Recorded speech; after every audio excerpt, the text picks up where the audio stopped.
What struck me was these are the skills that support learning and executive function at every level. The Ronnie Gardiner Method, or RGM. I first heard about RGM as a rhythm and movement based brain training program, and I was interested in it because of its potential to support executive function. I didn't fully understand it until I experienced it. When I attended my first RGM training, I walked into a room full of therapists and educators from all different places, all different backgrounds.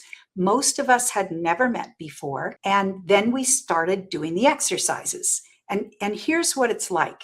You're looking at a pattern of symbols up on the screen that represent the rhythm and the movements that you're going to do with your hands and feet. Every movement is paired with a word.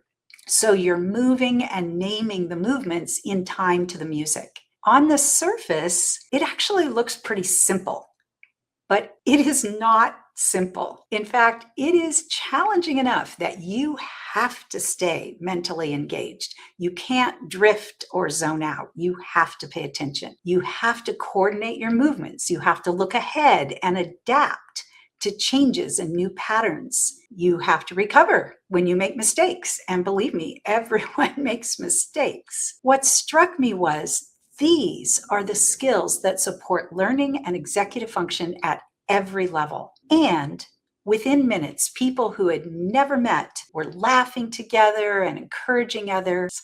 The music and rhythm seemed to pull the group in sync. The whole experience with rhythm, movement, language, and music was simultaneously challenging attention, working memory, processing speed, coordination, flexibility, self-regulation, and social awareness. It was touching many of the same underlying skills that we talk about all the time when discussing learning and attention challenges. At Stoll Learning Centers, we've always looked beneath the symptom to the underlying skill. If a student struggles with reading, we ask why. We look deeper.